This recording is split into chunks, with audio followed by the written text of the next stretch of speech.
Hello, this is a video for Hillside Music Tuition and Limitless Music Academy, and today we're looking at bar chords. Okay, so if you've never tried bar chords before, they're not the easiest of chords to start with. So before you start out on trying to play bar chords, you should already have a good understanding and be able to play a lot of the open chords, so the C chord, G chord, D chord, and in particular the A minor chord and the E major chord. Okay, it will help if you can also play an A major chord and an A minor chord, because we're going to use all of those shapes in our bar chords. The other thing to have a look at, and if you haven't already seen my video on playing the 4-string F chord, it's well worth having a go at that, because it starts to get the principle of covering two strings with one finger, and that is essentially what bar chords are. They're ways of playing, and that wasn't an F, but that is, they're ways of playing chords using one finger to bar across the whole of the guitar. So if that's a brand new concept to you, it's worth having a go first, just to see how you do. So what we're going to do is we're going to select the fret on the 6th string, on the E string, and we're going to play that fret. For argument's sake, I'm going to start on the 5th fret. It's a little bit easier sort of in the middle of the neck, because the strings are a little bit more flexible there, and the frets are a little bit closer together, so it makes it a little bit easier. So we're going to take that note on the 5th fret there, which happens to be an A note. Okay, and to be able to use bar chords well, you need to know the names of the notes on this E string. Okay, so we'll cover that as well. So that is an A note on the 5th fret. What I want you to do, if you're brand new to this, is play that A note just with the tip of your finger, and by that I mean just on the tip, not out like that, but just narrowly on the tip. And then I want you to flatten your finger across the strings and play with that part of your finger, so that part there, the 1st string. Okay, so we'll do the 6th string and the 1st string. Now they both are A, the note of A. Okay, the two strings are tuned to the same note 2 octaves apart. So that's the technique, just move it over like that. And once you get used to doing that, just try moving it up and down the neck, different places, but try then to get both of them together so that they can one can ring on while the other's played. Now that isn't easy, so don't be discouraged if you can't get it straight away, just keep trying. When you get there, or even before you get there, you could have a go with the 2nd string as well. So you can do the 6th string and the 2nd string. Just flatten your finger down and then try to get the 2, and then try and get all 3. Now this is quite difficult. So what you might want to do is use another finger to kind of reinforce. So here I'm using my index finger, obviously, and then with my middle finger I'm pushing on as well, just to kind of give it a little bit extra push, and I'm making sure that my thumb is directly behind my index finger and it's pointing up towards the ceiling and not along towards the head of the guitar. So that's what you want, that direction, so it needs to be there. If you point it towards the head of the guitar, what happens is you flatten your hand out and then you lose this gap under here, and it also can damage your thumb, which I can tell because mine bends further back than it should do because of my bad positions over the years. So once you can kind of pick all of those and get them to ring, you're well on the way to being able to play bar chords. It might be that you just have to tolerate a little bit of buzziness or a dead note now and again, just to get the chords learned, and then we can work on cleaning them up. You can also do the same thing with your finger on the 5th string, so on the A string, and still at the 5th fret that we'll have a D, and you can play the first string. It's not so important to play the second string. Just try those again. You can use another finger to just give you a little bit extra pressure on there, just to get it there. And you might find that you have to move a little bit closer or further away from the fret just to get it to ring nicely. So I've already said that these notes are important. Lots of people ask why the guitars have dots on, and really they're just there to help you locate. But they're pretty handy, because I don't have a dot on the front of my guitar on the 3rd fret. Lots of guitars do, but that is a G note on the 3rd fret, and you might know that from the G chord. Use that note in there. And then if we move up 2 frets, we get an A, and then move up 2 frets, we get a B. And if we'd gone down the way, we could have gone down from G 2 frets, and we'll get an F. Now that's where the pattern breaks up, because when you take your finger off, you're only moving down 1 fret, but you actually get your open E. So we know that. So we've got E, F, G, A, B, and it kind of breaks down here as well, because we only go up 1 fret to get to a C. Don't ask me why, it's just the way music works. But they're the notes that we have readily available on that. And we'll not go any further, but you could go up another 2 and you get a D, another 2 you get back to an E again. But for the purposes of what we're doing, we're not really going to go beyond the 8th fret. That's as far as we'll go with bar chords just at the moment. On the A string, you've got the same idea. We know from the C chord that that's a C note there. Now, the pattern is the same going up the way, so step up 2, we'll get to a D, and we're on a dot as well, on the dot again, another 2 up, we'll get an E, and then the pattern is the same as the other string. We've just take 1 step up and we'll get an F. Where it differs is down this end. Instead of moving down 2 down there, we actually just move down 1 and we get a B and then an A. So there's a slight difference down at the bottom end there. But we can cover virtually every note, and some of them twice, just using those notes on those 2 strings. And that will help us know where to position our bar to get a chord of a particular pitch. Okay, so if we're playing a chord based on the 6th string and we're playing it at the 5th fret, we're going to get an A chord of some type. Okay, so that's how it goes. So that's your first exercise. You don't have to wait till you can do that perfectly to do the next exercise. The next exercise is pretty easy, and what we're going to do is we're going to do some chords. We're going to do some chords based on A and A minor. Okay, but we're not going to use the index finger. We're going to keep that spare. So we're going to just let that point at the ceiling. We're going to play the 1st fret of the 2nd string, which is a C, and then the 2nd fret of the next 2 strings, so that's on the G string and the D string. We're going to play the 2nd fret like that, and we're just going to play that, and that will give you an A minor chord that we're used to hearing.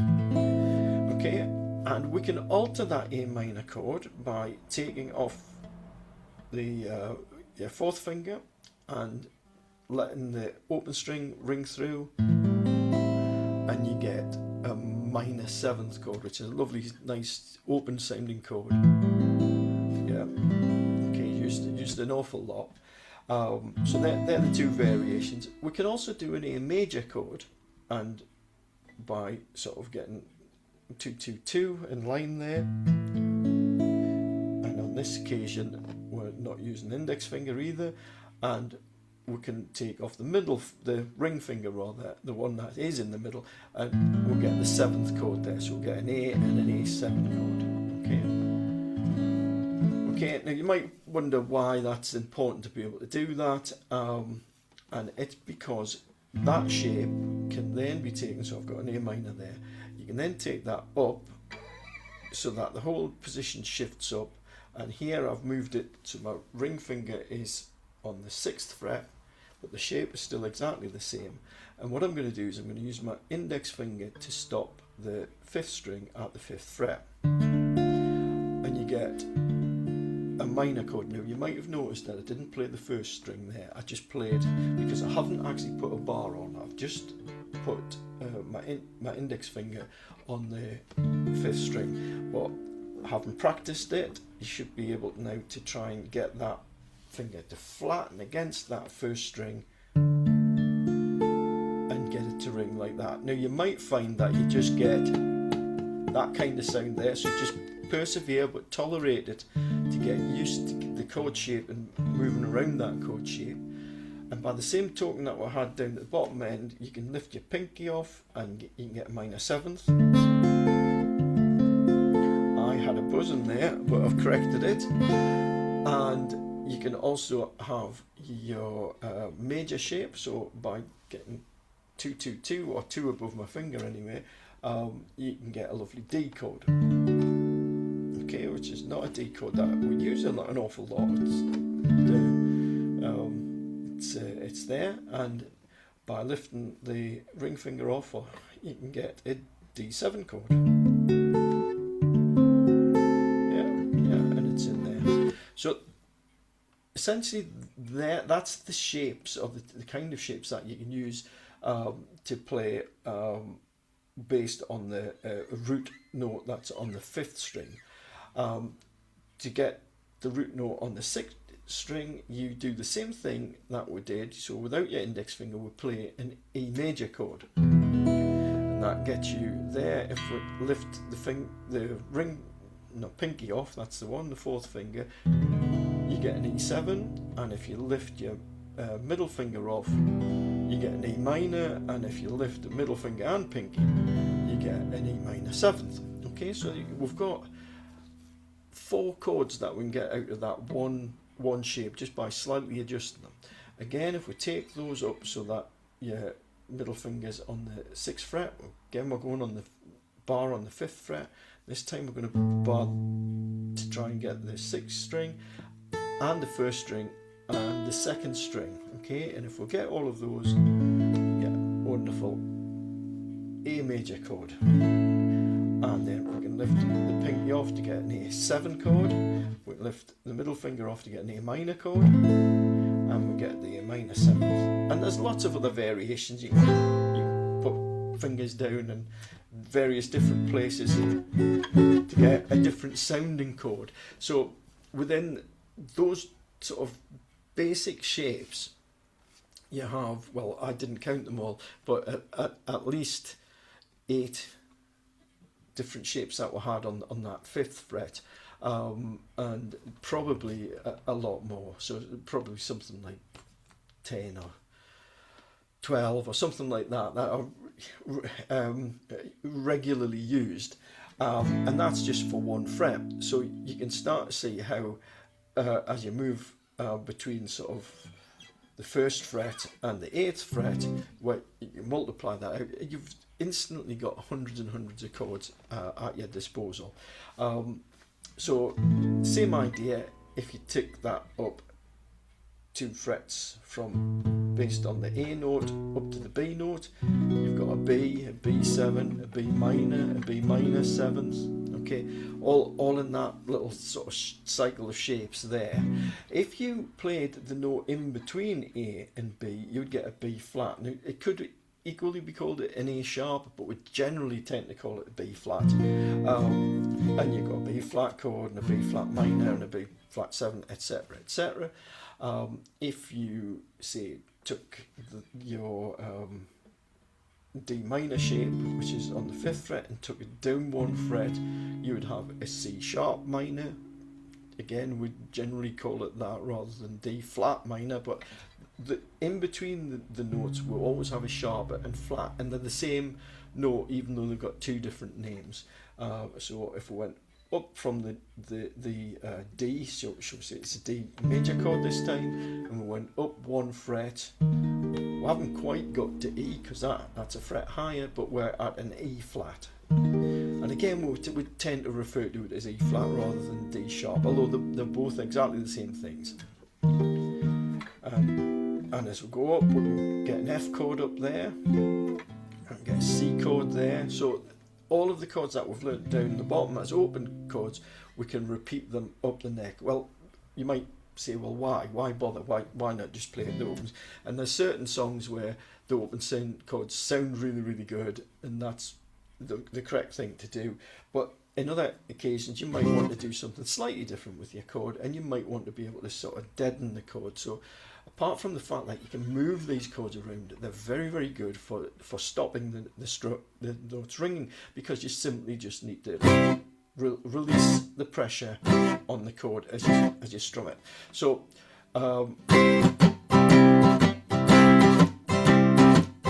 if you want that kind of rhythm, you're only really going to get it out of using a bar chord. Okay, it's unless you stop like that, but it does sound different. And bar chords have a different sound, although they've got the same tonality as the open chords. They are different, and there are certain chords, such as say an A flat, which is very, very difficult to play as an open chord. You've got big, horrible stretches to try and achieve it, whereas your standard bar chord will do it for you. So that there's a lot of advantages to being able to play bar chords and use them.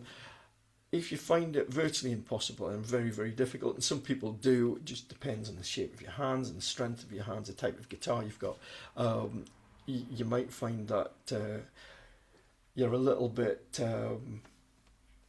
reluctant to use them, or you find them too difficult. Don't worry, there are other alternatives, and once you get beyond the idea of being able to play lots of bar chords, you then go back to playing a lot of these more sophisticated chords without using a bar. So, and they tend to be more the sort of jazz type shape. So you can use lots of open chords which are much higher up the neck, and you get lots of nice sounding chords all over the guitar that are not relying on bar shapes. So it's not like you have to play bar shapes all of the time. They're just one of the tools that the guitar player has. The other thing that you can do whilst you're practicing trying to get a bar on is try to get a bar across all of the strings. Very rare that you need to do that, but it just builds a strength in your hand. This muscle here will hurt a little bit because you're asking it to put a little bit of pressure on the guitar. What you can do is pump your fingers up and down. Use the second finger to help if you want, and just try and get a rhythm on. You can pretend that you're playing jazz, but the advantage of being able to do that is that it strengthens your hand. It just brings a bit of strength in there, so that the buzzy string, you can just squeeze it out. Have fun.